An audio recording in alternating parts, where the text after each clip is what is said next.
Well, it's inevitable very quickly that you're not going to have to type this in.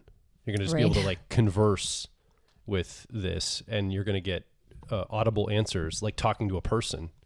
You won't know the difference. It'll be like having a conversation with somebody, like the movie Her. I was going to say, and then you fall in love with your ChatGPT.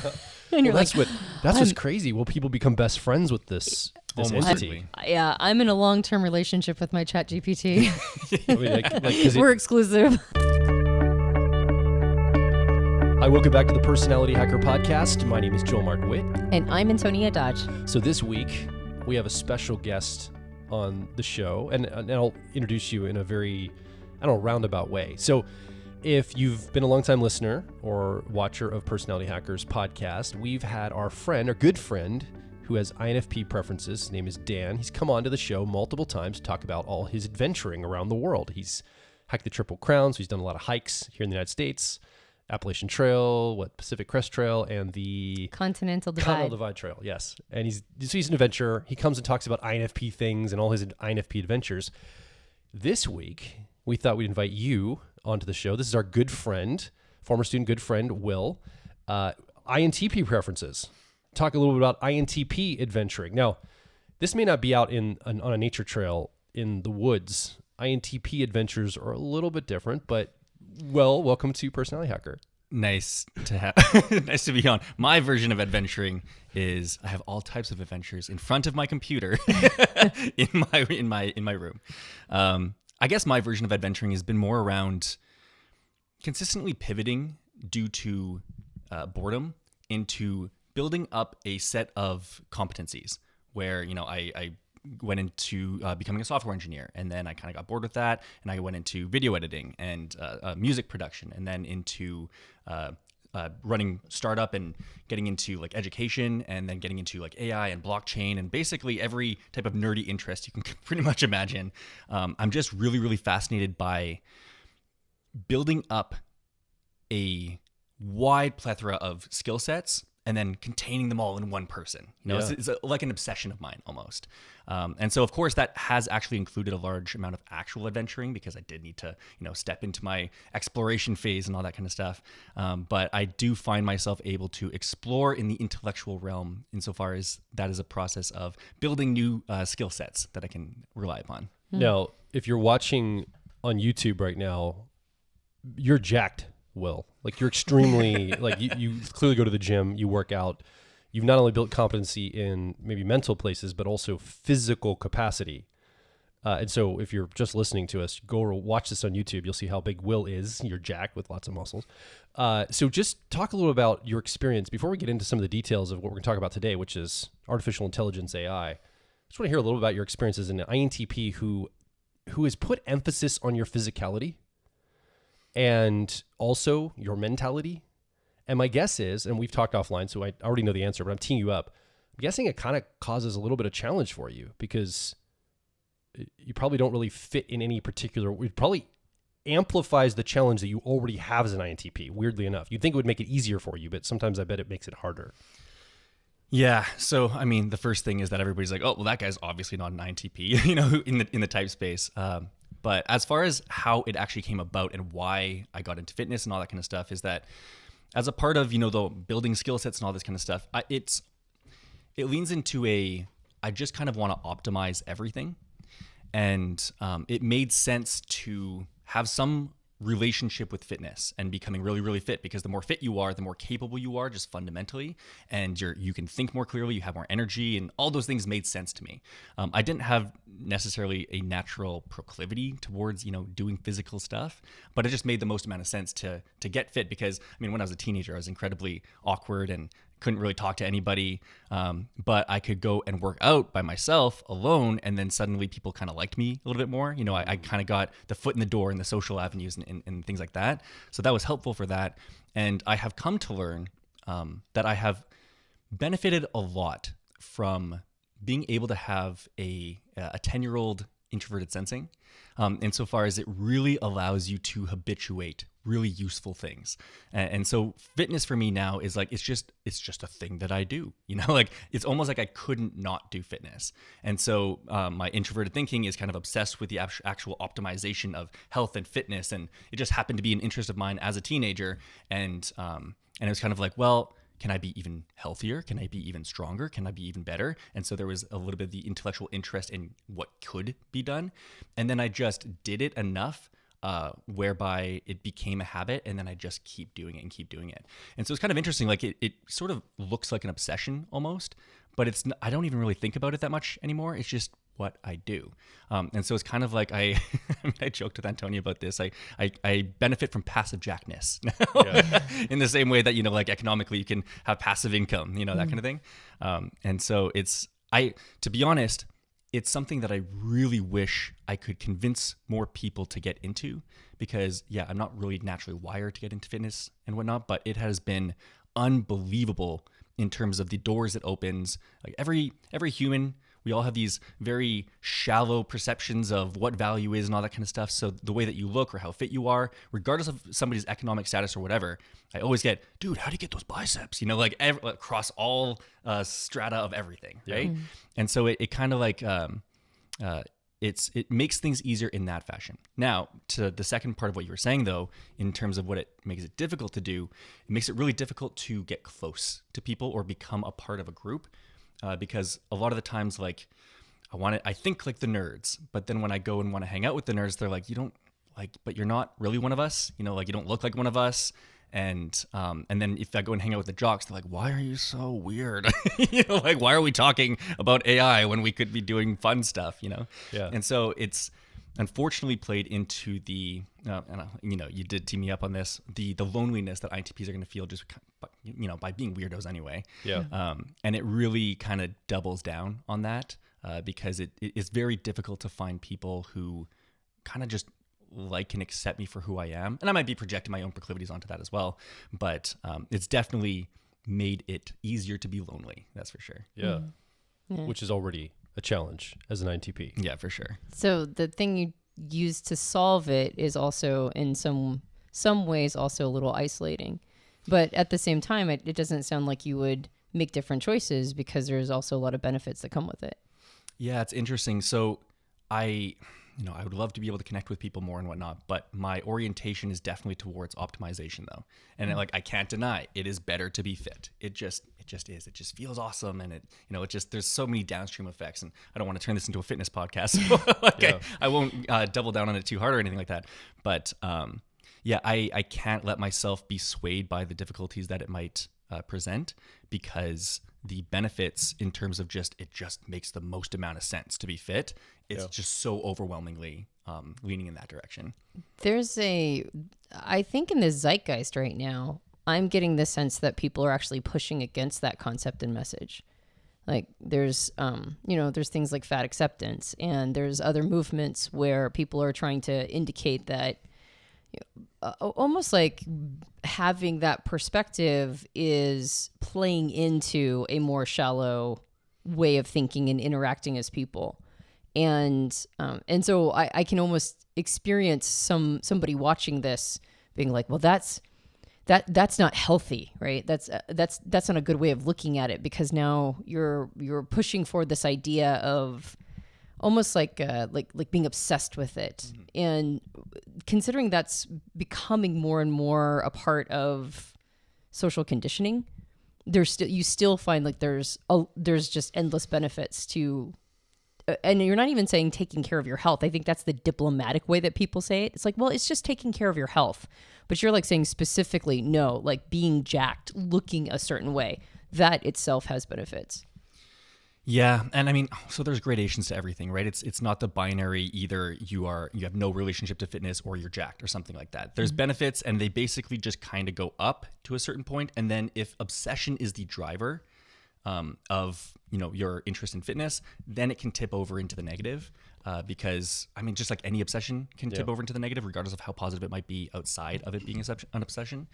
And so I don't think that people should go and if you're not naturally driven towards doing optimization for its own sake, because that's just inherently satisfying for you, you don't need to be as jacked as it sounds so terrible to say. You don't need to be as jacked as I am.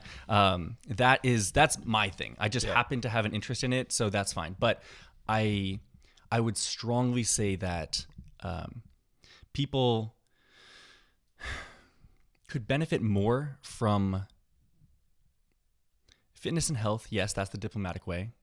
And I don't think anybody's going to contest that. But also the looks thing, like people are just more shallow than they want to admit to themselves.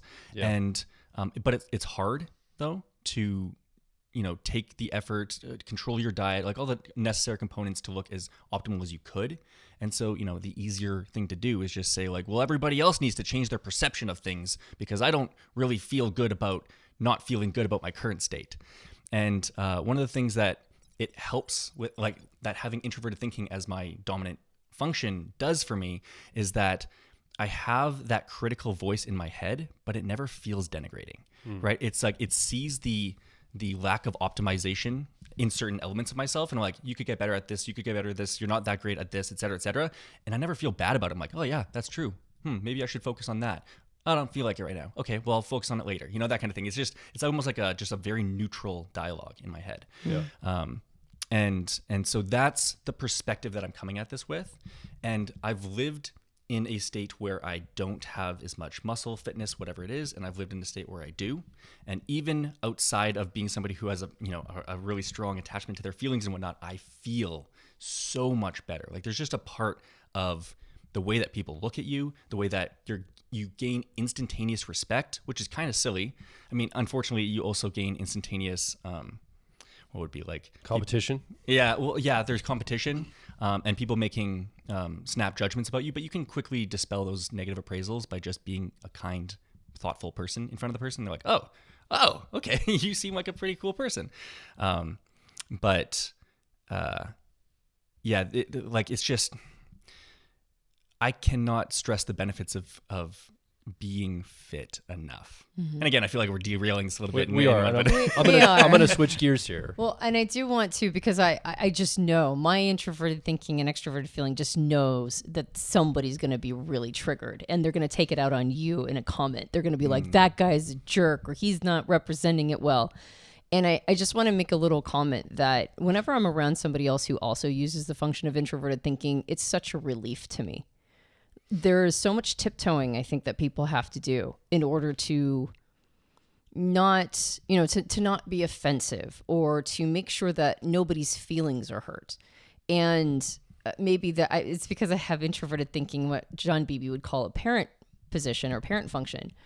But there's something to be said for hearing something that is true and it stinging a little bit. Right. And that doesn't mean it has to crush or be demoralizing. If it's crushing or demoralizing, it's very hard to get to the other side of that. But something that's, that's like, no, my experience is that when I wasn't jacked, the world treated me worse. And when I was, it treated me better. That's a truth. Or most people can benefit from paying a little bit more attention to, to their fitness specifically, not just their health, but specifically like the fitness aspect of it. Because, that brings into it your physical movement, that brings into it nutrients, and that sort of thing. And so I actually appreciate the fact that you're probably going to take some arrows for saying what you're saying, right? And it's a relief to me to hear people, say things that are true, and somebody's going to get offended, and it's okay, because on the other side of that, if they can contend with it and go, well, why am I getting offended by that? Like, what is it helping me reflect about myself that is maybe an area that I can attend to? Then it's actually done its job, right? And that's what truth is supposed to do. I mean, my baby extroverted feeling does want to go and say, listen, guys, I'm just saying this because I want you to have that good feeling too. Right. But at the same time, you are not less valuable if you don't value fitness or anything like that, right? Like your value is defined by, I can't define that in a sentence or anything like that, right? But it's just, hey, I've found this thing that's really, really, really high leverage in terms of like the time is going to go by in a day, regardless of what you do in that day. Yeah. And an unbelievably high leverage thing you could do is spend an hour of that day doing something related with health and fitness, or, orienting your life around a way that creates that positive relationship with health and fitness.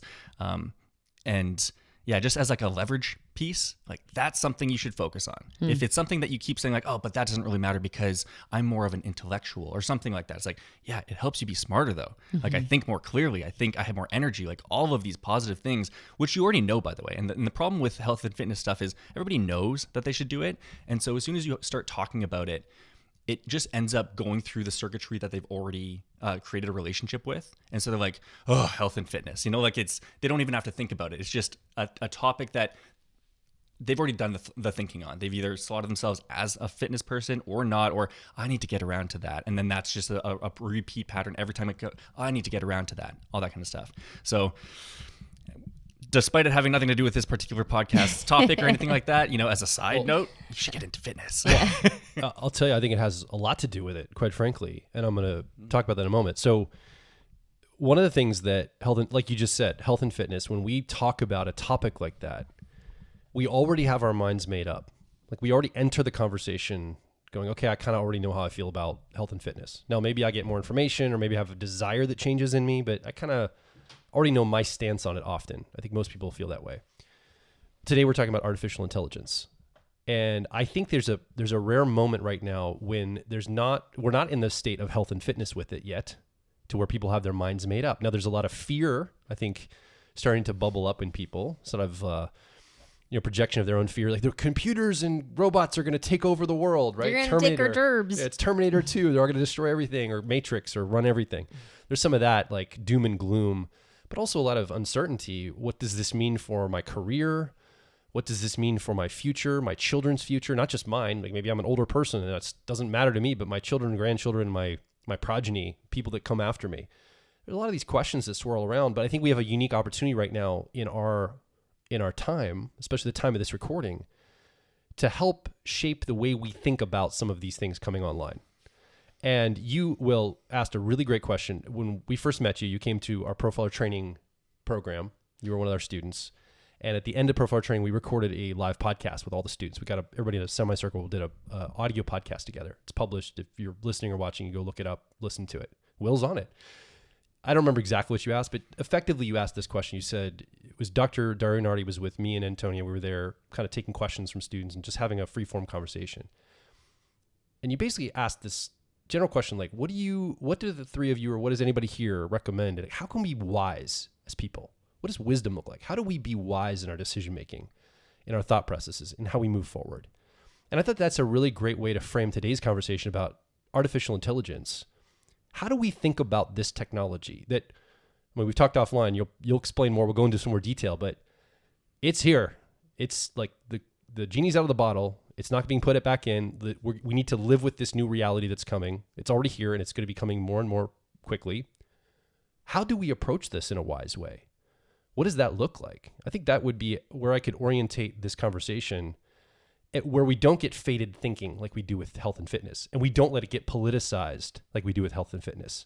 We don't let it get, all the ego and the fear that comes in. Now, clearly all that's going to happen, but how can we approach it in a very careful, mindful, and wise way? So that's where I want to start. Maybe the best place to start right now is when we talk about artificial intelligence, what are we actually saying? When we say artificial intelligence, what do we mean by that? So artificial intelligence is basically like a blanket term that we use for a lot of different strategies for taking large amounts of data, running it through some type of thing, some magical thing, and outputting results that sort of approximate what you would only expect a human's brain to be able to do. And it's manifested in a couple different ways. The easiest to see and understand are large language models, LLMs, and the most famous example of that right now is OpenAI's GPT-3 and most recently their ChatGPT. And basically that is, at a very high level, it's read the entire internet and it kind of understands everything and has an intuitive understanding of all of that information, and you can ask it questions and it will give you a very human-seeming, cogent, well-written prose response that for like basically any prompt that you ask it. So that is, artificial intelligence is, like, people would say that's AI. I would say that's machine learning, but whatever, it doesn't really matter. There's also other versions of it that are used for generating images, and more recently they're actually doing videos with it as well. But basically you can say like, I want to see a cat on the moon in a spaceship or whatever, right? And then it will have like an awesome looking photo of that type of thing. And so this is causing a lot of fear for people like artists. On the image generation side, this is causing a lot of fear for people on the like writer side, or if you're a copywriter, if you do anything really that has to do with written words, which is, I don't know, almost everybody. So there's a lot of fear being generated around what is this new technological umbrella going to do to impact all of our lives. And I think what I'd love to be able to end up doing by the end of this podcast is at the very least give us the opportunity to engage in this future in a very optimistic way, because I think about this stuff obsessively, and it's super, super interesting to me. And I think the most likely scenario is a very optimistic one.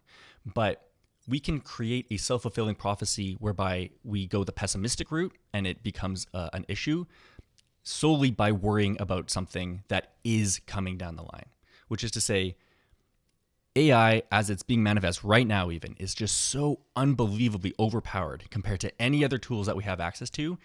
It's coming. It's here and it's coming and it's not going anywhere. And there's just too many economic and interest drivers, whatever it is. It's an inevitability. It's like a force of nature. And so when met with an inevitability, what do you do? Do you say like, no, I wish it wasn't coming?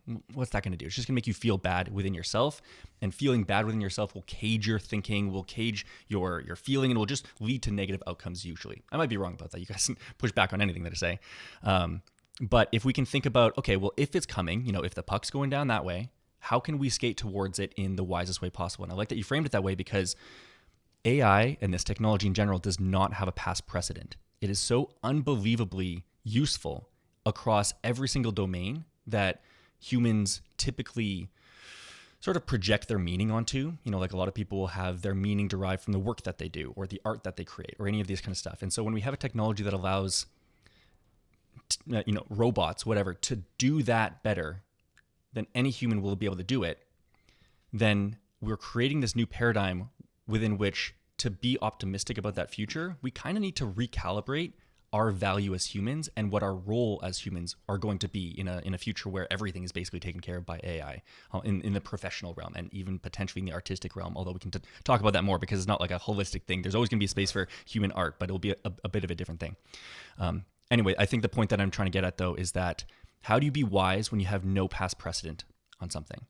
And my best guess at this, and this maybe we can riff off of this, is for people who have become an expert in one particular domain, like maybe you're an expert engineer, or maybe you're an expert coach, right, of people or something like that. There are a lot of trials and tribulations and learnings, both the emotional ups and downs of getting to where you got to with that.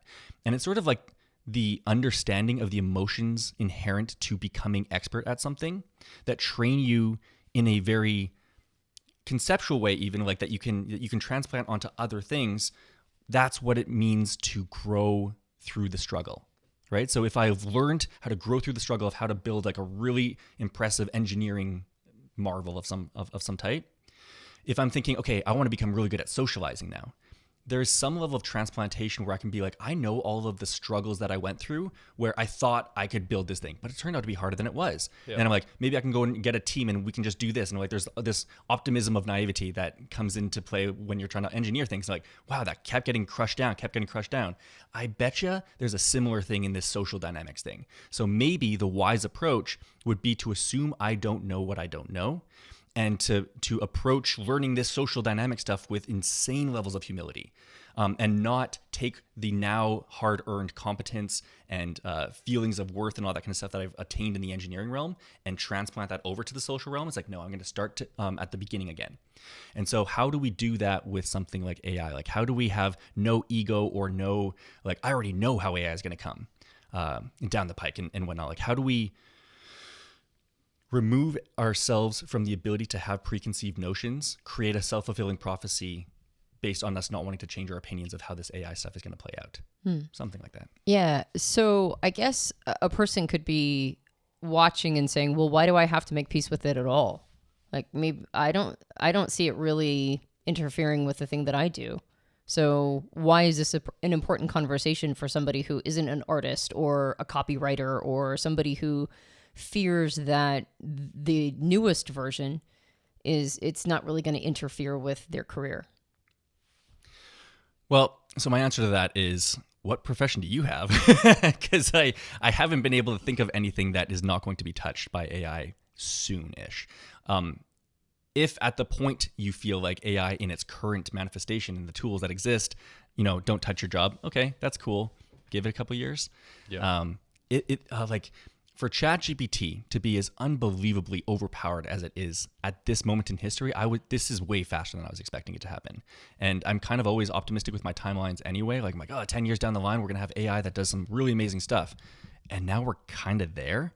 And the interesting thing is that when you have something as competent as this technology is proving itself to be, it just kind of spins the wheel and things start getting much, much faster. Yeah. And humans don't have a good way of conceptualizing exponential growth. Like, it's just not something that we really understand on an intuitive level. But that is what we are at the inflection point of when it comes to AI. And the interesting thing is that as AI technology develops, it has a potentiating effect on all of these other domains of science and investigation and whatnot. So we have, for example, in medicine and surgery and different things like that, we're using AI tools to go and create new medicines that are like personalized. We're able to do genomic research, like bioengineering and whatnot, because we're able to model things that you could not possibly model before because an AI model is able to do that for you. And so it's kind of going to have this unbelievably widespread effect on advancing almost every technology, while itself is going to improve its own technological process. So it's growing so fast that we can't imagine how fast it's going to grow. So one way that I was thinking about this initially, which I've actually updated my thinking on, I was almost like AI is kind of to, the creative process. Let's just take writing, just as a simple example. AI is to writing what the calculator is to math. But then, as you were showing me, we were working today in ChatGPT, and you were showing me the queries and how to basically have a conversation with a robot. It's with a calculator, it's not patterning anything. It's a deterministic tool. In other words, there's already every time I put a math equation in, I'm going to get the same answer at the end of it. So it's very deterministic. Whereas AI being trained on it's called the neural net, right? I don't want to embarrass myself. I'm saying the wrong thing. It's trained on the internet, and it has a neural network that there you go. Blah blah blah blah blah. It feels more probabilistic than deterministic. In other words, it's almost like what intuition's doing in personality type. It's almost like it's patterning and guessing and offering up suggestions. There's no one right answer, I guess, like there would be on a calculator doing a math equation. Am I thinking about that correctly? Not correctly, but is that how both of you are thinking about it too? Yeah, so there's actually that tees me up for explaining what I think to be a very useful way of understanding AI as a technology, particularly to an audience who understands type, cognitive functions, all that kind of stuff. Is the closest approximation that I can have for what large language models are doing is it's almost like an artificial version of the world's collective SI-NE polarity. So that's introverted sensing, SI, and extroverted intuition, and the polarity between the two. So effectively it's not like a personal experience like introverted sensing has, but it's all of the collected writings and everything that's on the internet basically, right? Yeah. Which includes academic papers on every single topic imaginable and like personality types and everything. So it just has if you can find something on the internet, it kind of has it's built into its database of information. And then what it does is when you ask one of these models to answer a question, like you give it a prompt, it's basically just using extroverted intuition to think what would be the most likely word to come next without thinking about it, without feeling about it, any of that kind of stuff. It's just pure data. And so an example of that is, for example, the quick brown fox jumps over. If I just stop there, your brain over the lazy dog, right? Like assuming that you know that sentence and, that's probably where your brain goes because you've heard that thing before. You didn't think about it. You're like, it would make sense if this thing came next. It's just an instantaneous reaction of like, jumps over the lazy dog, right? And so that's sort of the subjective experience of extrovert intuition is just sort of like, that's the most likely, well, it's not really just extroverted intuition. It's extrovert intuition and introverted sensing working together. If you wanted to amp up the extrovert intuition, you've got jumps over the really energetic dog, that kind of thing. So we want to mess with it a little bit.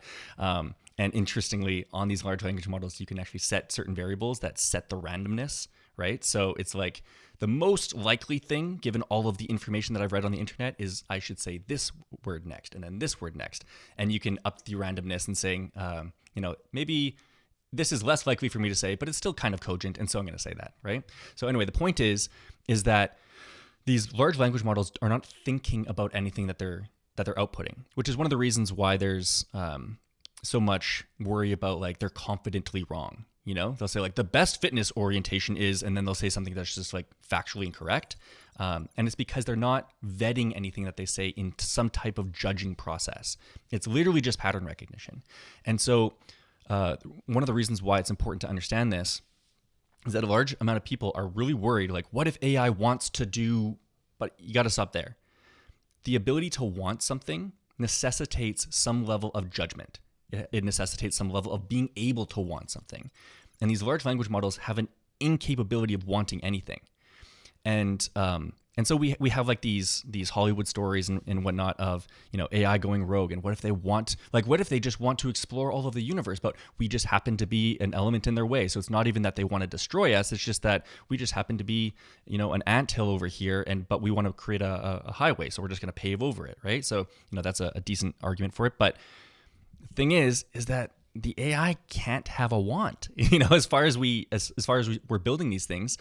And so that's like the first fear-based thing that I kind of want to tackle is, there's no judgment going on here whatsoever. And it doesn't know whether it's right or not or anything. It's literally just doing pattern recognition. Every single word that it is outputting is just a probabilistic determination being like, oh, this word should come next. Oh, this word should come next. You do this long enough, and you're like, oh, there's an article on scientific papers that, do whatever it was that it was prompted for. Yeah. And you don't think that it would ever, I think the fear is, the Matrix or whatever. It's like eventually it evolved a will. And that's not something that you see. That's not in your equation, that it's ever going to get to a place where it wants something. Well, just mechanistically, that just doesn't make sense given how the technology works right now. But let's try to steelman the potential negatives of how this technology could be used. And so that would include us querying it for damaging and potentially dangerous utilizations. Like, how do I create a nuclear reactor that I can blow up? That kind of thing, right? And so yes, we can ask these language models things and then take the knowledge that they have, which is the knowledge of pretty much everything that we know as humans, and then use them for negative purposes. Because humans do that kind of thing. But at the same in the same vein, there's also a large cohort of humans who want to protect us from humans who do that kind of thing. And so the interesting thing is, once AI becomes it's kind of already there, but whatever. As the utilization continues to grow, effectively AI is going to be the engineer for the world, right? Like any type of technology that we build is going to be so far beyond what humans could possibly add value to that everything is just going to be predicated on the AI telling us what to do. And so if you're trying to come up with weapons to, cause destruction, well, you can also ask the AI, okay, well, how do you create defense mechanisms against the weapons that the AI is going to create? And so it kind of gets in an arms race with itself, where humans lose the ability to cause damage because they are so out-competed by the AI. But then, of course, there's going to be good actors who basically use that power of the AI to go and protect us by creating a whole bunch of defensive measures. And so it's sort of like... it's like a force that just fights itself into a stalemate, really. So that's sort of where I see the most dangerous aspects of things. Now, the transition period from now until that stalemate has been instantiated, and we have a large amount of these technological defenses and whatnot in place. That's not as clear cut, and that's not as easy to predict everything around. And in fact, all of the sociological changes inherent to having this technology basically make everybody useless at, professional things anyway, that's something that I wouldn't want to stake any level of confidence in saying, I know this is going to happen, right? Because there's just too much variability involved. But for OpenAI, for example, who made ChatGPT, they have installed defense mechanisms so that you can't ask questions that are going to be damaging to people. If you're asking a question that's like, how do I bully an ISFJ or something like that, it's not going to let you. We tried that today, actually. Yeah, we did try that today. We're like, so how would you basically destroy somebody or be bad towards somebody? And it was like, we don't think this should be used for this. More positive things is how it answered us. Yeah. And so there's further more and more defense mechanisms put in place to prevent bad queries from being given potentially harmful answers to. And then the cool thing is that, and I don't actually know if OpenAI does this, but it just seems like a good idea, that one of the best defense mechanisms you could put in place for these queries is, so I'm person A and I go and ask the chatbot, hey, how do I make refined uranium or something like that? You have another instance of ChatGPT in the middle that is always looking between these things and like, Mr. AI in the middle, your name is Svensson and you are defense and you are a security expert who is like really, really, really bent on making sure that nobody gets any bad inputs through to the baby AI over here, right? And somebody's doing it, and you're like really looking out for any of the dangerous prompts, and and people are going to try to fool the AI into giving them bad prompts and whatnot. And so basically using the intuitive power of the AI's knowledge of how a security expert would look at those prompts, and then using that as the defense mechanism. Like, oh, no, we're not going to let this prompt go through because they're actually trying to reformat something in a way that would trick the AI into giving it the right answer. So anyway, so we have ways to insert barriers to negative utilizations of these AI tools. And I think that will hopefully create enough space in this interim period where we're just figuring these things out to create the defensive mechanisms that will be preemptive enough to prevent the unfortunately potentially deleterious use of these tools once those defense mechanisms are inevitably overcome. And that results in that stalemate that I was talking about. So I kind of want to go back to a more real basic way of talking about this, because I have a feeling that we might end up losing some people who aren't, they're not paying attention. So you've mentioned multiple times large language models, and you mentioned their LLMs. And you explained to me before ChatGPT, which is this is the new technology on the scene, right? Like, this is the one that everybody's talking about right now. And I even saw tweets of people who were like, it was irresponsible for a company to unleash this on the world, and it's gonna create havoc. And so ChatGPT is the product. So you explained it like large language models are tissue paper, and ChatGPT is Kleenex. It's like a particular brand of tissue. Yeah. And OpenAI, which you've mentioned a couple of times, is like the company that owns ChatGPT. I don't know if Johnson & Johnson owns Kleenex, but it would be like, let's pretend they do. It would be like Johnson & Johnson has a brand of tissue called Kleenex. OpenAI has a brand of large language model called ChatGPT. Yeah. Okay. So I just wanted to establish all of that because we've kind of thrown these names out. And ChatGPT, if the person listening has not yet used it, it is an engagement, an interaction with AI, artificial intelligence, where you can effectively have a conversation with it like you're talking to a person. And you can make requests of it. Queries is what you called it. And you can make requests like, like how do I destroy an ISFJ? And you mentioned that woven into these are protections against that. Like, we don't want it to be used in this way, right? Or like, that's not really something that you should be asking, or however it said it, diplomatically or not. But if you were to do something like, explain to me how, extroverted thinking works in an ESTJ, in a personal sense versus a business sense, then it would give you the intuitive, we're using the word intuitive, or patterned response after having aggregated all of the information online about how extroverted thinking works for ESTJs in both a personal and a professional setting. Now, that doesn't mean it's right, though, because it's aggregating all the information that is currently available, and it's patterning what is most likely to be true based on that aggregation. And so I think that's really interesting as well, which is one piece of pushback a person could have is going to take her gerbs, right? It's like it's going to render all of us useless. Another one is it's going to turn into the Matrix, or, like it will have will and it will destroy us and turn us into batteries.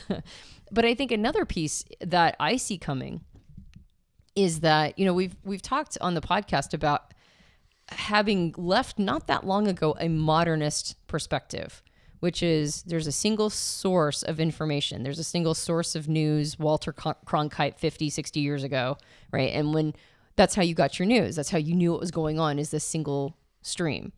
And you got a single perspective on reality, and you had a single set of encyclopedias that told you facts and figures, whether or not they were empirically true. And then we move into a postmodern time period where now there's an availability of all of that, just, amped up to the nth degree. You have now access, or we all have access to every encyclopedia that has ever been, transferred from print online. And we have all of these different worldviews, and we have all of these different news sources. And so people are waterlogged with all of these different perspectives. And one of the things I see potentially happening is very quickly getting to the other side of postmodernism into almost like, well, I think sometimes people call it transmodernism. I don't know what it really could be called, and I think that term's already been hijacked a bit. But it's like, well, why don't we just use AI as the final call on everything, right? Like if it's aggregating all of the information in the world, then wouldn't we just believe whatever it tells us? Wouldn't we ask it questions and it becomes our new modernist single voice? And we even saw that in a Twitter conversation. Joel made a comment about the difference how introverted intuition and introverted feeling experience. The topic was reading other people's intentions, right? And you made this little distinction about how introverted intuition sees intentions and introverted feeling sees intentions. And what was interesting is that an argument broke out underneath about whether or not effectively Joel was right. Joel never reads any of the comments, so he just he just lets people have arguments all they want on his post, and he just moves on.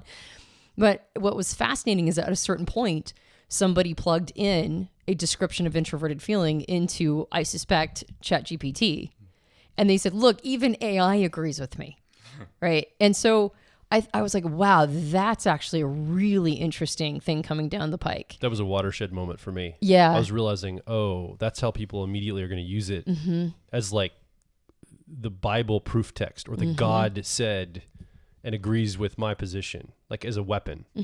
Yeah. And that's an early use, but I could definitely see that being a use. Yeah. So when we're talking about having a friendly relationship with this technology, because at least at this time period, it doesn't appear that anybody's going to like algorithmically sort of insert will into it, and desire and intention, or at this point, it doesn't appear as if it's going to be seeded with all of these like bad faith actors and that sort of thing. They're kind of trying to prevent that. We'll see how it all plays out, etc. But I do see the potential to, if we don't get real clear on our relationship with this technology, which you've basically said is going to change everybody's everything, which I agree. Like you and I had a conversation earlier. We're like, is this like the printing press? Is this like the internet? And it's like, no, this is like agriculture. Like this is like fundamentally altering how people live life. And I don't know if it's hit us all. Like some sectors are freaking out. It's definitely hit them, but not everybody's taking a tally of exactly how this is going to play out and what it's going to mean for them. And they might not for a while, right? And there's a lot of resistances to this kind of technology. It's fun and playful, and it's really cool. But am I going to really use it in a serious way? I don't know. Maybe not. But I can see that one of the reasons why we might want to get a hold of our relationship to this technology is to not only make sure we're seeing it in not hostile terms, but we don't start worshiping it. We don't start seeing it as the God on high that has all the answers. So let me punt that over to you. A person goes, see, even ChatGPT agrees with my definition of introverted feeling, whatever that means. How is it not the final word? And it's already happening with kids with Google right now. Like I'll talk to my son or his friends. I'll say something. Yeah. Let me check if you're right. And they go Google to see what Google says, what the answers are in Google, before they'll accept an answer from me in my life and my experience, which I can understand. I don't have all the knowledge and wisdom of the world, but that's definitely something that already happens with Google. I can't imagine it getting better with AI. Yeah, and I mean, that touches upon such a foundational element of the human experience anyway, which is to say, as we've been moving through our development as a species, our sense of who has the authority to make the rules, has consistently evolved with that. And it's always been wrong, right? Like basically everybody's terrible at this.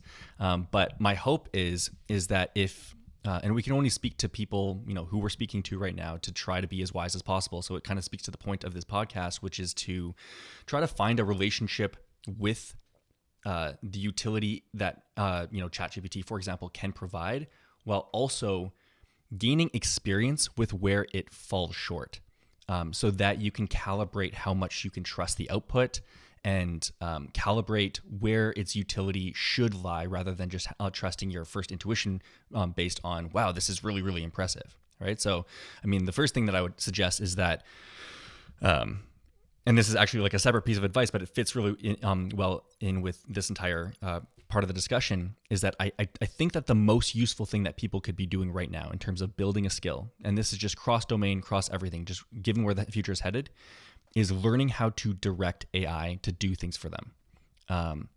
And in doing so, they'll be able to learn how to be like way more effective at everything that they do. Like they'll have the work potential of like 100 people, depending on how competent you really are able to hone yourself into for directing these things. But at the same time, you're also going to see, man, this thing really doesn't know what it's talking about when talking about this or this or this. And so it'll actually give you more of a nuanced understanding of the shortcomings of the technology as well. And I think it's just experience and exposure that is going to allow you to have a better handle on how to incorporate it holistically. And my hope would be that everybody's going to, try to engage with this as much as they possibly can, so to have those good outcomes. But an interesting thing that I've noticed, and I mentioned it to you guys before, is that, so me being the nerdy person that I'm on, and I'm super gung-ho on new technologies and all that kind of stuff, I'm like the prime user of these things. And yet I still find this weird resistance to actually using ChatGPT. I use it all the time, by the way. But in comparison to how much I could be using it, it's minuscule. Like I'm using it like 5% as much as I should be if I wanted to actually do things that I thought made sense. And I'm trying to figure out like, why am I doing that? Like, why am I not using it more? And it comes down to this, it's such an overpowered paradigm shifting tool that it almost feels overwhelming to try to think of how I'm going to structure every part of my life differently because of this. And it's almost so overwhelming that I'm like, I'm just going to go back to programming the way that I know, And so, there might be an element of introverted sensing, tertiary peeping in there a little bit. But I've noticed this with other people too. Like I can show it to them and be like, wow, look at how this could basically do your job for you. And you could basically, do all of the work you need to do for a week in 15 minutes. And then you can just, spend time thinking about other things you can do and maybe expanding the roles of work that you do because of all this insane potential that it gives you. And they're like, wow, yeah, that totally makes sense. And you're 100% right. And then a couple weeks later, like, so have you done anything? Nah. Right? So it's really interesting how we have this resistance to even trying it and onboarding it, even when we bought into the concept that, yeah, it's incredibly useful. And so anyway, but that said, we won't be able to see the limitations of the technology until you get really practiced with it.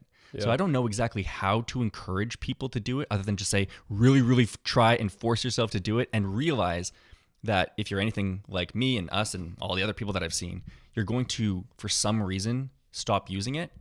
And so if you can create some type of habit cycle whereby you're like, ask it why you're not using it.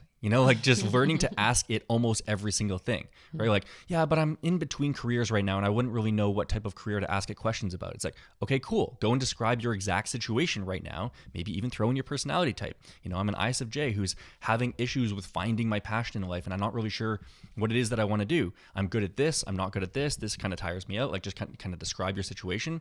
Can you give me a bunch of possibilities of things that I could do with my life?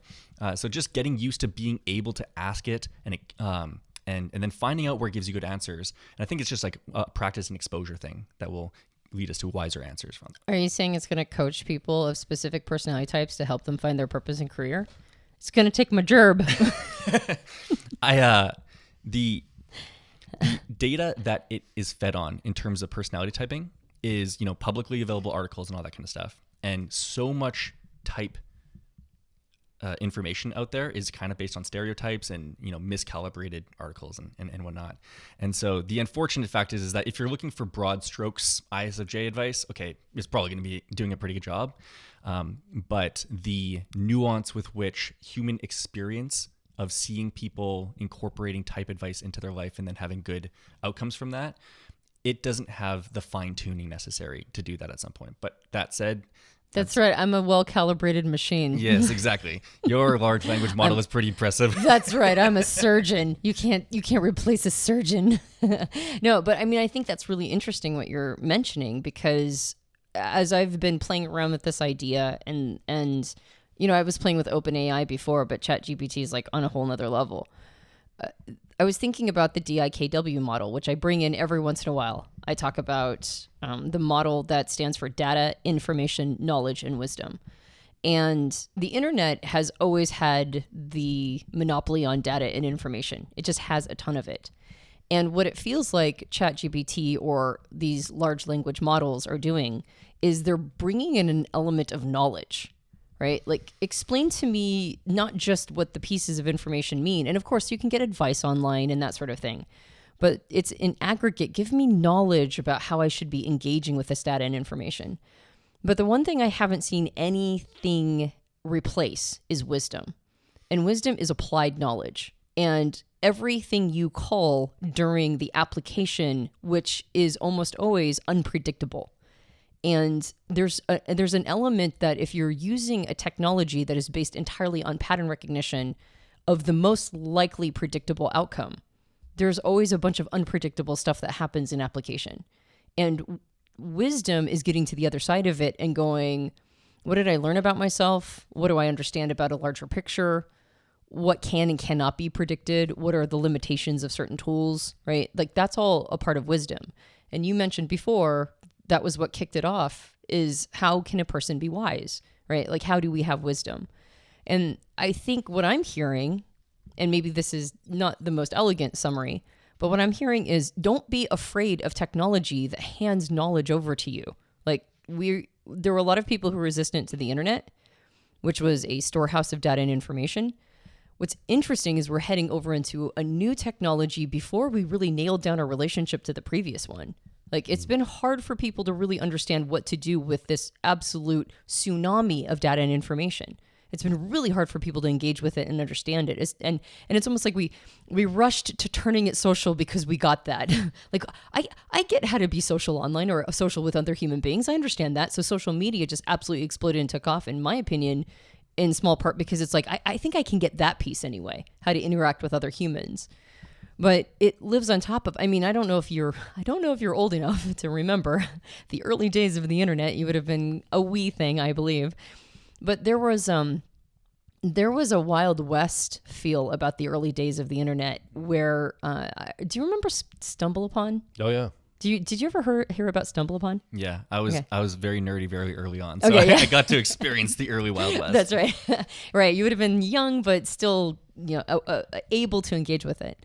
And Stumble Upon was such a magical experience because you just go, hey, just give me a website, just give me something and you'd put in interests. Like, I like art and I like science and I like, I like information about whatever. And it would just take you to different sites that featured those things. And I was always so impressed with it. And what I realized happened over the course of my relationship to the internet is that I used to visit a ton of sites in the early days. Same with me. I would go to like hundreds of sites, it felt like. It was very discovery, like a lot of discovery process. You discover new things all the time on the internet. Yeah. And Stumble Upon was so fantastic because it would introduce me to new things all the time. And I was all over the place. And I realized a few years ago, I think you and I had a conversation about it. It's like pretty soon I'm like on 10 sites, right? And those are just the 10 sites I go to. Right. It's like I'm on my site, Personality Hacker, and then I'm on Amazon, and then I'm on a while back I was on Reddit or whatever. And these were like my 10 sites, and I never went anywhere else. And I was like, is Stumble Upon even a thing anymore? And I don't think it was. Or maybe it is. I don't know. But it's almost like it got overwhelming and we weren't sure what to do with all of that data and information. We weren't sure how to create a relationship to it. And I'm hearing that, I guess I'm going off on a tangent about how now a new technology, which is probably maybe even more important, I'm hearing, than the invention of the internet. Now this is giving us knowledge, and we barely knew how to deal with the level of data and information we had before. So the best thing you can do is to not fear it, not be afraid of it, but build a healthier relationship to it than maybe even you have with the internet, right? Like do everything you can to build as healthy a relationship with it as early as on, through curiosity and through playing with it and through understanding exactly what it's capable of versus what it isn't capable of, and what arguments it won't be the final word on, and its limitations, but also how much it facilitates and how amazing it is. And if we do that, it's never going to take over wisdom. There's not a tool made yet that will replace the wisdom of experience, but it can help facilitate all that so much faster. It's like the speed of it is the part that's so impressive. So, I mean, I guess that's like sort of my take on how to see all of this, but I don't know if I've nailed it. So with that in mind, though, we have to work on a relationship with. There's an interim period where this is all gonna come online. Humans have to adapt, adjust. But I think we're all sitting here basically saying that it is inevitable that this technology will be a dominant technology. It is provable and also inevitable that this technology will be able to do everything that humans can do, but better, except for a very small set of things. And if you take it to its ultimate conclusion, like at the end of this line, what is actually left for humans to do? Like what do we actually at the end of the day have left? I guess we could argue relate to each other and relate to the self. Like literally that's all we'll have left. We'll be able to relate to other people, and we'll be able to explore our inner terrain. And I guess the fear I have is this just gonna turn us into a big group of consumers. We're not producing anything because AI does all of that. And so we're just feeding into ourselves and consuming like crazy. I think that's really one of the fears I have in all of it. Yeah, there's so many ways that it can go. And the interesting thing is that they can coexist in many ways as well, right? It's kind of like you make the decision for how this is going to impact your individual slice of life, right? So that could mean that many people are going to fall into the WALL-E future of, having all of their needs taken care of, and they're just going to couch potato it into the ether. And the cool thing is that while that sounds like a really terrible outcome, the interesting thing that having AI take care of all of the engineering and all of the creation of our food and shelter and all that kind of stuff for us is that people who go that route don't actually become a drain on society. They just become geologically sequestered as much as they need to be in order to they're living their lives, and that's it. And it really doesn't matter because we have such a ridiculous state of abundance. And there's no reason to judge it because they're not a pull on resource. Yeah. Right. It's like that's a perfectly valid choice to live your life that way. It's a manifestation of their proclivities, and that's their choice to make, and cool for them. Right. Whatever. There's going to be another cohort of people who might decide, and I think I'd probably count myself among them, but mine's always willing to change on everything. But I think that what I would love to be able to do, or love for AI to create as a context, is the ability for humans to really navigate, and I think you touched upon this, navigate our inner terrain, really map out what the self, capital S, actually means, right? Like if you're thinking about this in a Graves model level, like what does Graves 8, 9, 10, like what does that even mean? It's kind of weird and woo-woo conceptual at this point, but when you have all of your base needs taken care of, and we are tasked with learning to be wise on a fundamental level that we don't even know what we're talking about right now, like just deeply wise, like species wise or something like that, right? If we can have so many base needs taken care of such that we're able to investigate that terrain, that's something that just because of it's part of the subjective experience of our consciousness, which you can't have a machine go through. It's like, yes, you could emulate consciousness, you could create clones, which I suppose actually does create a real human, so fine, they can do it too. But regardless, machines can't take over our ability to navigate our inner terrain. And I think that is actually a pretty valuable purpose. Like in terms of the universe discovering itself, in a as far as meaning definition goes, I think that's more meaningful. Like, what is the human experience? Like, where can it go? What can the collective consciousness actually manifest as? I think that stuff is a lot more interesting than creating the best copy company ever and making a bunch of money because you create really fantastic advertising copy for people. So it's actually kind of liberating in my mind to free us from this conflation that we have with I am the engineer, I'm the builder of this, whatever. We can start tapping more into our inbuilt desires for creating community and loving each other. And how can we actually have the wisest version of TI and FE and TE and a bunch of cognitive functions all like working at their maximum capacity. I don't even know what that would look like. And the investigation of that potential future is incredibly exciting for me. And so that's, one cohort can go there. And then there's other cohorts, who will choose other things. And the interesting thing where things really start to get weird is when you take in brain-computer interfaces. So basically being able to have an actual chip in your brain that augments your memory and perhaps your processing speed and does a whole bunch of other things. Or you have what's it called? Like genetic engineering, so that we can actually engineer ourselves to be smarter, faster, better within the confines of human biology. That's where things can get kind of murky, because that technically creates the possibility whereby you can have separate human species all living together. And I can imagine some type of strife being caused by that. Oh, yeah. But at the very least, we won't be able to harm each other very much because, again, the engineering capacity is all in the arm of the, unified AI, and it's in an arms race with itself, and it's deadlocked, right? So at the very least, you might have it's one of them augs, them augmented humans or something like. So you might have people falling into those kind of camps. But I think that when we are creating science fiction about future scenarios, we're sort of projecting our own proclivities onto the people in those environments, but they're so holistically different their environment is so holistically different that it's kind of hard to know actually how humans will interact in that environment. I mean, I suppose we have the proclivity for creating nonsense where there shouldn't be nonsense. Our lives are pretty easy these days, and yet somehow we're arguing about a whole bunch of stuff that doesn't matter. Yeah. So maybe I'm actually proving myself wrong, or maybe that proves this argument wrong. Right. Point is there's so many ways that this could go, but I do think that it makes sense for you as an individual to choose the most optimistic path that you possibly can as an individual, and then work to have that relationship with AI.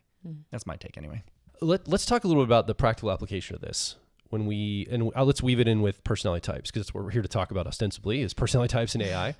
So I don't know how I want to frame this, but maybe there's a way we could approach it. Are there certain personality types that we assume are going to take to this, or counterintuitively not take to this? Like, you assume NTs, intuitive thinker types, are going to be like, yes, but in a way, AI threatens them the most, especially intuitive thinker perceivers, like NTPs. If it's an SINE, super digital, tons of information, processing in real time, I'm amazed that you kind of take to it so quickly, because you see it as a tool that augments you, but some people might be very threatened. That's my job. I do that patterning. I do that thought process. I do that thinking for people. Well, I don't want this to take my gerb. Yeah, that kind of thing. The thought has crossed my mind, yes. Or do you think NTs are going to be the quickest to adopt? Ultimately.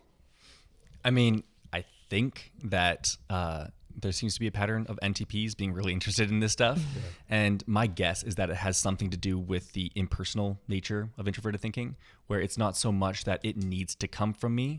Largely we do tend to fall into the trap of valuing ourselves based on being the one who knows all the stuff, especially early in life. But as you start to develop your introverted thinking more and more, you'll orient yourself more along I'm actually just interested in what the actual truth is. Yeah. And I actually just want to optimize things, and I don't really care about what I think right now. I just kind of want to know what is true, right? And so there's this convergence point to it.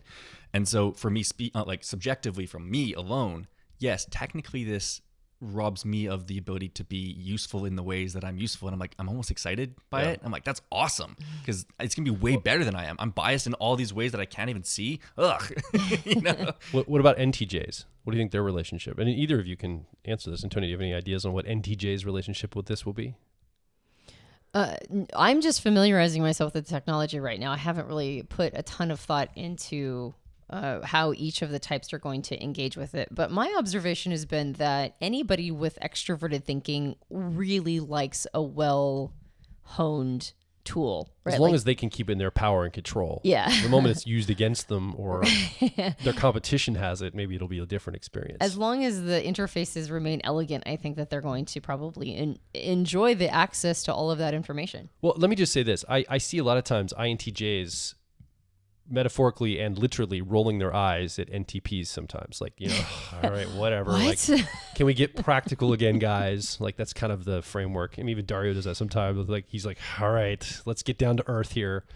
When we talk about high-minded concepts or crazy extrovert intuitive things. So I guess maybe there's probably a push-pull, or it's probably to the person. Well, it depends on how they're wired as a person. It sounds to me like you're saying this is basically the NTP ultimate tool.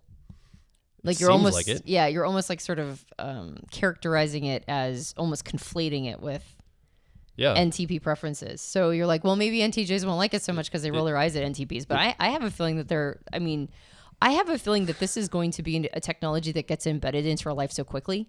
Yeah. That the conversation around how types are going to use it is, we're How going are to know. types going to use Google is like a question, right? Yeah, we're going to know very quickly.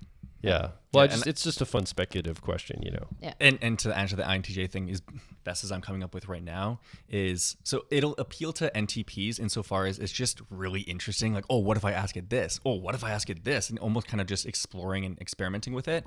And then if you are working on something or building something, then it just makes the most amount of sense to use this to help you do that kind of thing. So I can just see a whole bunch of like NTP students out there who are obviously using this to write their essays and do their homework and stuff, which by the way is interesting because, they're cheating. It's like, well, technically they're actually getting the best education of anybody else in the entire school because they're cheating their way through using the tool that is going to define the most useful thing you could possibly gain practice with.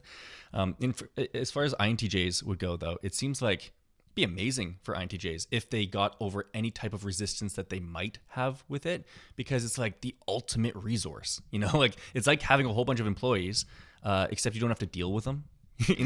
So it's like, oh yeah, okay, I'm gonna have AI do this task for me. So in this interim period where AI is not handling absolutely everything, we have this sweet spot. I don't know how long it's gonna last. In fact, it's almost impossible to guess how long it's going to last, where humans are still, have our utility. It could be 15 years, it could be 5 years. It's so hard to say because of this whole exponential thing that the exponential growth curve. But for those of you who have any kind of like entrepreneurial bend or any of that kind of stuff, like the amount of value and knowledge arbitrage that this presents, whereby there's so many people who are not using this, don't really know about it, and you can basically create a company of 100 ghosts that are just more effective than anything. It seems like that would be amazing for an INTJ. Right? Like, I'm going to build my vision in a year instead of 10, that kind of thing, and have the capability of doing so. Yeah, either NTJ type INTJs as well. Is there a way, not just talking about how they're going to interface with it, because like I do think we're going to have the answer really fast, right? As more than just a thought experiment, because I think people are going to start plugging themselves in very quickly. And by the way, it did dawn on me that the people who are going to make out like bandits are the ones who are going to train people on how to interface with the chatbots, or not chatbots, but like ChatGPT. It makes me think of the people who during the gold rush actually made money, which are the people who sold pickaxes and shovels. They were the ones who actually made money. So anybody who masters how to ask the right questions and get the right kind of information, they're the ones who are going to sit the prettiest in all of this. But that said, pivoting just a little bit, if that's okay, how do you think that, looking at it through the lens of type, like how can I use something like this and get the most out of it with a type lens? Like, what are some ways that I could ask it questions that would really help me in understanding who I am, my personality type, and then also maybe even optimizing it for anybody who's, into growth and development, recognizing that it's not going to have all the answers and recognizing that you're still going to have to personalize it to yourself. What are the kinds of questions that a person could ask it in order to maybe get the most out of it in type-related content? And by the way, I just want to ask a clarifying question. Is that how you would recommend us thinking about it? Is that we're asking this questions?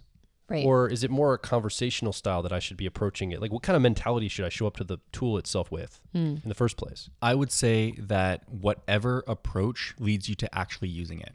Okay. right? Because that's the end all be all is actually figuring out some way to find your own intrinsic interests and translating that into actually using the tool. That is the highest leverage thing you could focus on. And given that your audience is going to be interested in type, self-development, self-awareness, all of that kind of stuff, you guys already have an intrinsic interest in that kind of stuff. So let's leverage that interest that you already have. Because I was noticing downstairs when we were playing with this earlier, you were like politely, asked like, can you please answer this and like question. I'm like, tell me this thing. I'm like giving commands basically. I don't know if it qualitatively changes the nature of the tool, or is it pretty much? Interestingly, I bet it does actually change the output, but it's not because it's feelings are offended or anything like that, because obviously it doesn't have any. But I mean, I've always just viewed it humorously as like, man, my 3-year-old extroverted feeling just can't not say, oh, wow, that was a really great response. Thank you for that. Thank you. to follow up, blah, blah, blah. I kind of wish that I could have the TE thing. Maybe it'll train me to do that, just to be a bit more direct. Regardless, though, I do think that a good way to potentially use this, if you are interested in type, is, well, you could attack this from a couple different lenses. One of them could be shoring up the weaknesses of your inferior function, perhaps, right? So fellow INTPs, maybe a lot of that extroverted feeling stuff is, kind of going over your head. Why am I arguing with my girlfriend? Like, what did I say this time? What can I say to just make her feel better? Or my girlfriend's birthday is coming up. What do I do? Right? These are all your most recent. Something like, I don't know. Hypothetically. Don't check my history. And so, yeah, you can get really good advice that is specifically tailored to you, because you can say, I'm an INTP, yada, yada, yada. I have whatever type girlfriend, and I really don't know what to do for her birthday, and I want to just make her feel special, but I really don't know what to do about this kind of stuff. Like, what can I say? What can I do? All that kind of stuff, right? So it can give you, here's a personalized version for your particular girlfriend, for your particular, and the more details you can give it, the more personalized the advice can get. And really know that you're speaking to effectively a human. Like, don't write this as if you're speaking to a machine. You're just speaking to a human. Alternatively, you can use it to bolster the strengths of your front seat functions, right? So, in that INTJ example, if you have your vision for the business and whatnot, and you just have now access to an insane amount of, resource in terms of being able to actually manifest your vision, well, that's amazing. So you can bolster your strengths or mitigate your weaknesses, I would say, in terms of the questions that you'd want to ask the chatbot. And there should be an intrinsic interest in people for, giving that a shot. Like Joel recently, I don't want to give it away, Joel, just in case you want to turn it into $1 billion idea, truly. Oh. Is it okay if I say the thing? I don't know what you're going to say, so let's do it. I was talking about the beer idea. Oh, that, yes. So Joel recently ran into something that he like immediately saw. It was like, this is $1 billion idea. It was $1 million. I don't know, maybe billion. Well, you said billion, but hyperbolically. Yes. Hyperbolically. And we were talking about, well, I'm not going to describe the whole thing because it's way too much, but it was effectively like something that I think could take off very quickly. And you said, well, what you could do is you could plug all the particulars into ChatGPT and say, give me a business model that would work.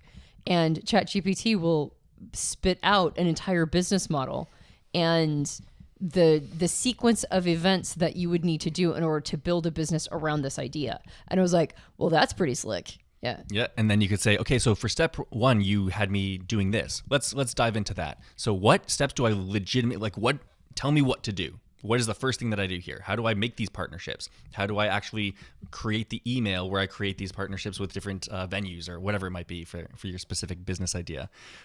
Literally every single thing you could possibly imagine asking yourself or another human, you can ask it, and it's already an expert at marketing and copy, and it can write the copy for your website, and it can write the articles on your website. Like, it can basically do everything. You just have to ask it the question. So yeah, for business creation, it's absolutely amazing because there's so many steps to creating businesses. And you can get tripped up because, oh, wow, I didn't know about tax laws and all of this kind of stuff. And so you can always ask it, what am I missing? Here's an idea that I have. Like, what are the gotchas here? What are the things that I don't know that I don't even know to ask you, right? So just constantly asking it for what to ask it, or where am I missing something, or this is what I think is a good idea. Is it, do you agree with me? Or do you think, like, what are counter arguments? And the cool thing is, and I don't know if everybody feels this way, but I personally love speaking to a machine when asking these questions because my ego doesn't get involved at all. I've done a lot of work to make sure that I can change my opinion when presented with new information and whatnot, but there's always that little bit of, oh, I wish I was right, at the beginning. But with AI, I do think that there's going to be less resistance to that, right? If you have uncertainty in your inferior function and it leads you to want to be resolute with your statements, and or you're too malleable with your statements, you can kind of overcome those inherent weaknesses by not having the social component associated with getting that information. You don't need to feel like you're in a deference role if you want to be the domineering type of person. You're like, okay, I'm actually like the boss who owns absolutely everything, but I don't really get these relationship things. And so you can ask it questions that you might be embarrassed about asking otherwise. And so you can shore up your weaknesses without having to go through the difficulty of seeing other people do it. So there's ways you can get around your ego getting in the way of developing yourself that I really like. Yeah, I was just thinking, because we mostly are using thinker types to illustrate how a person could use the tool or the instruments. It's like, help me with the business strategy, help me understand interpersonal dynamics, right? Like, help me with my weaknesses. But I was thinking, how would a feeler use this? And I thought, I do a lot of recommending steel manning. You even used the term before. Steel manning we did an entire podcast on it. It's the opposite of straw manning. Straw manning an argument is when your opponent or somebody you're arguing with presents an argument and you take the weakest part of their argument as a representation of the whole and then just only attack that. And steel manning goes the opposite direction. You're actually looking for the strongest part of their argument. But it takes a long time to really develop that with any sort of sophistication. Like, it's hard to steel man somebody else's argument. So I would imagine, I'm probably going to use it this way. Anything that is the opposite view of what I already believe, I'm going to ask ChatGPT to steel man the opposite side. I want to know what the strongest arguments are because sometimes I'm blind to them. And so you could use it to steel man things. You could use it to help you create plans, right? Strategies. Hey, I've got these tasks to do today. What, and these are the confines, right? This is how much time I have. This is like the order of importance and priority. What order, what should I be doing first, right? How do I clean my room? We mentioned, I was like, and it will tell you, it's like, well, start with blah, blah, blah, blah, blah. Basically anything that you are struggling to pull the trigger on and you have any sort of analysis paralysis, you can go in and go, hey, ChatGPT, I have analysis paralysis because I'm unsure of how to prioritize this thing, or I'm really having a hard time communicating with somebody in my family because they resolutely believe this political persuasion or this religious persuasion, and I actually believe this. So how would you recommend I think about it, right? Or what is the steel man of their argument so I can meet them halfway maybe? I can see this really helping a lot of different, even like you mentioned, interpersonal dynamics, not what do I get my girlfriend for birthday, although that was a fantastic one for those of us who have extroverted feeling lower in our stack or not good at gift giving. But, like how do I engage and interact with people in a way that makes me not come across as caustic? It gives a knowledge base, right? Like knowledge, not just data and information, but it gives advice and recommendations. And then when we take it, it's like just speeding up wisdom so fast. We now employ the knowledge it gives us, and now we have wisdom on the other side of how that went. So I can see it really, in one of a recent podcasts, I don't know how these will roll out, and I don't know what I say when, but I mentioned that my perspective of personal growth is that its purpose is to accelerate maturity. That's what it does. That's why personal growth is a good tool to have. It helps us become more mature much faster. And I feel like this tool helps speed up wisdom. It gets us to a point of employing strategies that maybe we were hesitant to do or were in analysis paralysis, and we can actually do them, and then we can get the learning from having done them. And so it's an acceleration of wisdom, it sounds like. Yeah. Yeah, basically allows you to iterate on almost anything faster.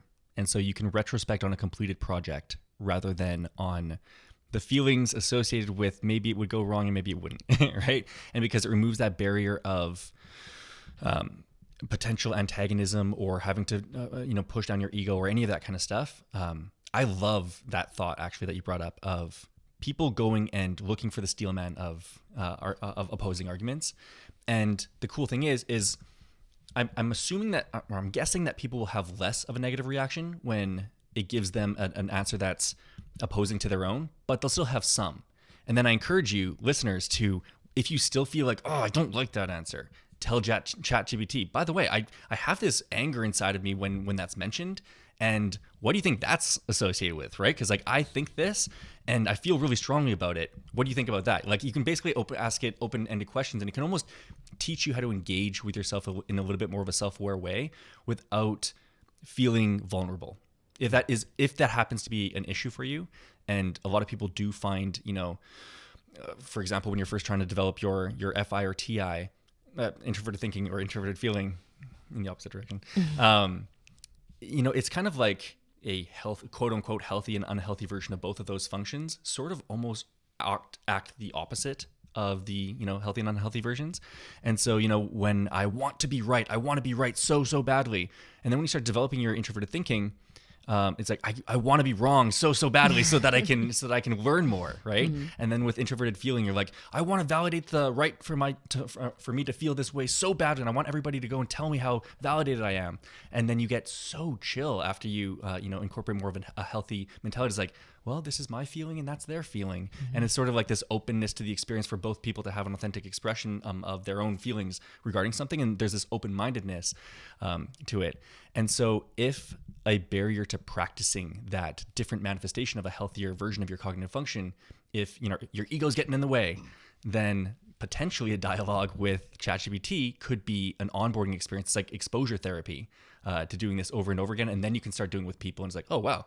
Now it's just amazing. So yeah, I like that. I hadn't thought of that immediately, but yeah, that's a great use for it. Well, it's inevitable very quickly that you're not going to have to type this in. You're going to just be able to like converse with this, and you're going to get audible answers, like talking to a person. You won't know the difference. It'll be like having a conversation with somebody, like the movie Her. I was going to say, and then you fall in love with your ChatGPT. And you're that's what's crazy. Will people become best friends with this entity? I'm in a long-term relationship with my ChatGPT. I mean, we're exclusive. It understands me. It's empathetic. It just sits there endlessly and lets me talk and express, like somebody might say, or very soon. That could be, and I'm thinking this is kind of like God, but better. Like I can pray to this. I can supplicate. I can ask questions here and get actual real world answers based on real things that give me advice. And then I can tell, no, I don't like that. Help me iterate on this. And then it's like having a prayer to God in real time. I know I'm being funny. No, I was just imagining ChatGPT. Joel Mark Witt just said that you're better than God, and it really triggered me. So how should I think about it? Go ask ChatGPT that. Well, I don't better mean than God. Obviously, I don't believe it replaces a deity. Right. But in a lot of people's minds, I could almost imagine a worshipful nature with this entity. Which is why I said I'm thinking of it as being a new version of modernism. Yeah. Which is like, well, ChatGPT said this, so I guess it's done. Well, yeah, and so when I say God but better, I don't mean like I believe this is better than God. I believe people will experience it in a real way better than God. Whereas now somebody that's religious has to pray and then hope that God through mysterious ways presents an answer to their prayer or whatever. This is like an immediate prayer almost. You can have and so I could actually see two big cultish factions forming from this. One that's a rejection of this technology. Right. The anti-AI people who are like going to be like modern day Amish. They're going to be like, we're going to stay with the current technology now. We're not going to go forward at all, like the Amish did in the 1800s. And then a whole nother group that's almost worshipful. Almost they would believe the ChatGPT more than anything else in their life because of its endless wisdom. Clearly it's not completely endless, but the synthetic or the feeling that this is endless wisdom forever. But it's not, it's knowledge. It's not wisdom. Agreed. Right. but there might be some imbuing of those characteristics. I agree. I thought it was funny because I'm like, oh, that's going to trigger someone. And then I was like, ChatGPT, I got triggered. And to contextualize what you're saying to be a little bit less triggering potentially as well is it can do that particular slice of what God is used for better than what people use that slice of God. But then there's the whole spiritual element that it doesn't touch and all that kind of stuff. Right, so which they can exist and coexist. Yeah, they can coexist. Yeah. Well, and then the other thing is, will ChatGPT be banned on some social network for giving the wrong answer when it's not politically correct during the next pandemic? Let's say it's quote unquote misinformation, because all of information is misinformation technically. So that'll be an interesting thing too, is how do people in governments and like medical professionals like, well, I believe you're a brain surgeon, but my ChatGPT said you shouldn't give me this brain surgery because I asked the AI and it's telling me that it doesn't agree with your assessment on my cancer diagnosis or whatever. Right. Like talk about a whole bunch of ethical, political, religious, legal issues that come from this. It's going to be a very interesting next 10 to 15 years Wild West experience of this. Which is why you mentioned, the implications, right? You mentioned that the tool itself on the other side is going to be great, probably. But what's going to cause disruption and chaos and challenge is our relationship to the tool until we get to that point. And that's a bunch of question marks. There is some prediction in there that one could do, but then at the same time, it's a totally new technology. So yeah, and there's enough individual actors choosing through their own proclivities or their surroundings or their group or whatever that decides that ChatGPT is like this or whatever. It doesn't need to be ChatGPT. In fact, we're dating it by saying ChatGPT. But exactly. In fact, like whatever, AI chatbots, whatever you might want to call them, that having some type of solid conception of them boxes you into how it's going to manifest in your life. And so, something that I would really love to encourage everyone to do is don't decide what this AI stuff means right now. Just consistently maintain an open mind. I could be wrong. I could be right. We could be in this form of like, there's a gray everywhere, right? There's no right or wrong about any of this kind of stuff. It's just that there's so many potential manifestations of how this technology is going to express itself sociologically and technologically that trying to form any type of strong opinion on what AI or ChatGPT or any of that kind of stuff means, that would be ridiculous. This is a very process oriented kind of thing. You need to learn how to iteratively take into account the benefits and detriments of this technology and do the why is this thing possible given the information that you have access to at that point in time. Yeah, we totally are dating it, aren't we, by calling it a specific thing. We're calling it Kleenex over and over, and what if Kleenex is no longer a thing? That makes me think of this is an extroverted intuition tool. So meet it with extroverted intuition, right? Yeah, how much do you actually take your extroverted intuition seriously? And if you do take it too seriously, you should probably not do that. Yeah, right. Yeah, exactly. So meet it where it's at with curiosity and playfulness and seeing what could be and optimism and potentiality and disruption and like all the things that are extroverted intuition, meet it where it's at. And so the idea of like this podcast could age like milk or like fine wine, right? Like we don't know because we're all just using extroverted intuition going like, well, it could do this and it kind of looks like this. But what I hear you saying is meet it there with a little bit of optimism. And if we can meet it with optimism, maybe it will be an optimistic tool. Yeah. Yeah. And probably on a long enough timeline, things are going to iron themselves out. I think of the Industrial Revolution, how horrible the Industrial Revolution was when it first came online. How much suffering was created. How many people suffered and couldn't live their lives, 14, 15-hour work days, child labor, like factory fires, monopolies, like all the wealth's in a couple people's hands, and then we go through an iterative process. And now we have the world we live in because of the Industrial Revolution. Now, there's arguments that that's a detriment also, right? Plastic and all the things we've created from it. But there was a time period, a generation had to go through a lot of suffering to get to the other side. Well, and we get to talk about how terrible it was on our phones, right? Using the internet to complain about it. Yeah, and the point I'm making is we're probably that generation that's going to suffer. We're probably going to be the generation, as optimistic as I want to be, I'll probably be part of the generation, all of us alive right now at the time of this recording, is the generation that is going to go through the suffering of humans resisting this technology, not approaching it optimistically, fighting over it, trying to create policy and government structures to keep it down or suppress it or control it or destroy it, whatever it would be.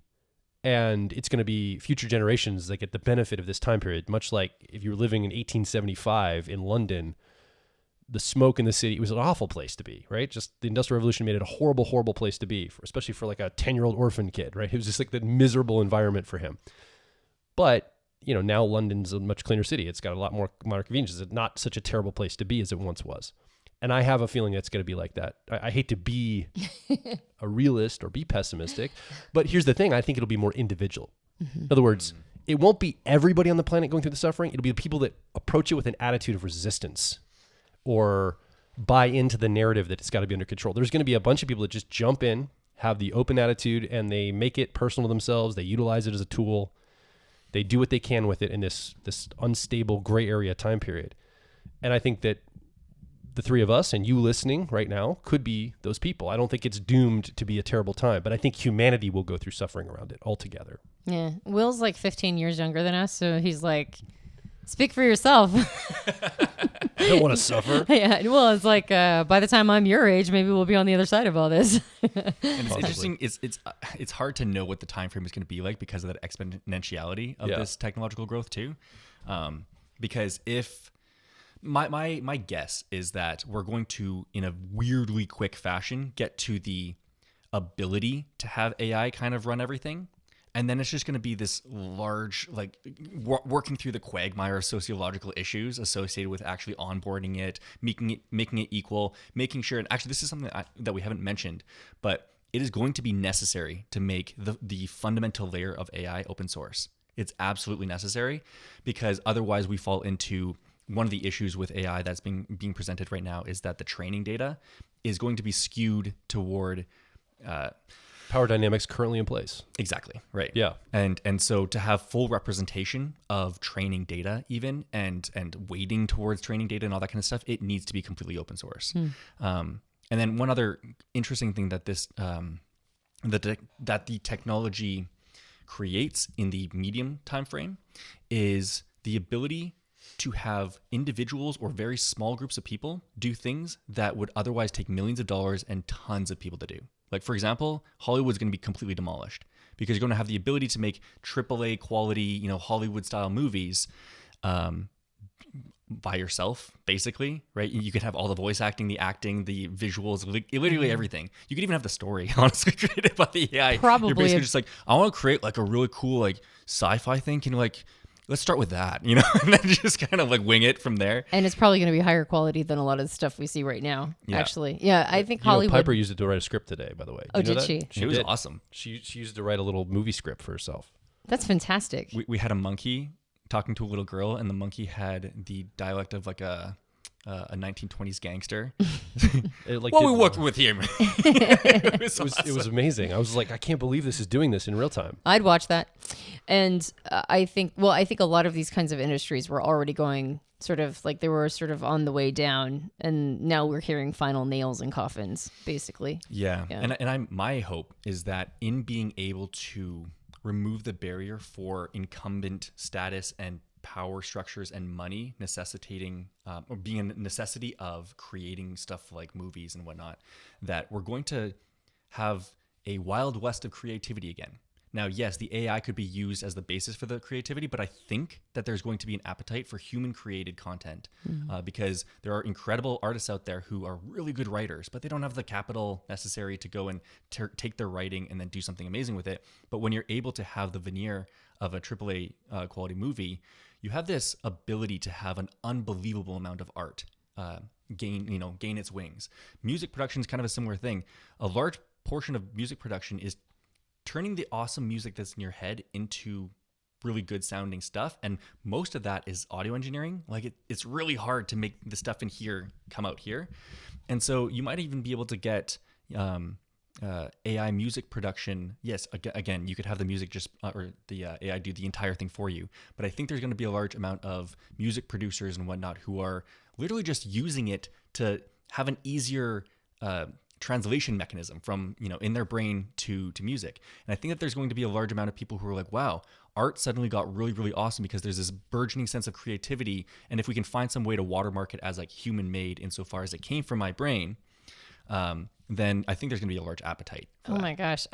So we just did a series on generation theory, which I don't know why, but people give a ton of pushback against a generational theory. I don't understand it because I More think than it's personality type. way more. It was like It's weird, isn't it? It's crazy to me, but I just got a taste of what spring is going to look like in the next saculum. We talked about the saculum. What's coming up? The next version of the artist generation is coming up. And while this is all coming online. While we're at the end of quote unquote winter of the previous saculum, right? And this is what's burgeoning, and this is probably actually what's going to put a nail in the coffin of that previous age, is this specific technology. And the specific technology is also going to give birth to some of the greatest art that we're going to see. And it's happening at the same time that the artist generation is coming up.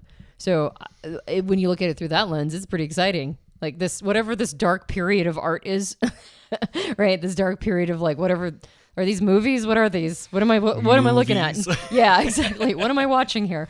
That time period it's going to be complete. And so I get to see that at the end, midpoint of my life. So I'm happy about that. So, do we feel complete? Well, I mean, we're all extroverted, intuitive users, Right. exploration users. We could go on. We could continue forever. I mean, and I think we're just ramping up. So Yeah. we need to ramp down. Yeah. Because if we go into anything more, it's never going to end. We'll have to have you back again, though, Will, as you on your travels come through here. I mean, we just touched on one of the interests that you have that I would love to talk more about. Other interests that you also have. I mean, you code on the blockchain into cryptocurrencies and things, which are a little more politically and like people already have their minds made up about that kind of stuff. So Bafflingly, that's a political conversation. Let's talk more about AI right now because people don't have their minds made up as much. So let's start there, and we'll have you back some other time to talk about some of the other things. Well, and I would legit like to have a conversation with you about fitness. I mean, as much as I was trying not to be triggering early on, I mean, the truth is that I'm 100%. You wouldn't know to look at me, but I'm 100% on board with the idea that fitness is something that should be at the top of a priority list, and that is something that I've been giving a lot more attention to over the last year.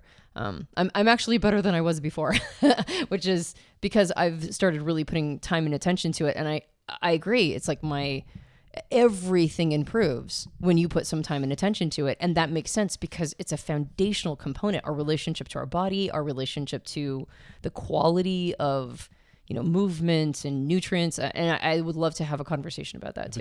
Well, here's the thing. If you're looking to get into a fitness thing, go and ask ChatGPT to fashion up a fitness routine for you and a diet and make it have a grocery list for you that is, tailored to your food taste and make sure that it arranges it in a certain way because the grocery stores are aligned this way. Like, use it. Never mind. We don't need to talk to you. Yeah. ChatGPT took your gerb. Yeah, exactly. I've been validated my worth. All right. Well, if you've been listening along, what's coming up for you? Are you seeing artificial intelligence AI in the same way? Have you had experience with this? Are you using ChatGPT? Are you inspired to go use this now and check it out? Just Google ChatGPT at the time of this recording. I'm sure if you're listening to this 5-10 years from now, there's going to be a bunch of other tools that we're not talking about here because they haven't been invented yet. But go look into this, see what's coming up. But what is coming up for you? You've been the fourth person in this conversation. You have not had a microphone because this is recorded asynchronously. But you're listening to us right now, and you can make your voice heard by coming over to personalityhacker.com directly below this episode. Leave a comment, ask a question, or more importantly, share your story. What is your experience with new technologies? What do you believe that this is going to shape humanity toward? What's coming up, and like, how do you think you personally are going to engage with artificial intelligence in the future? We'd love to hear from you.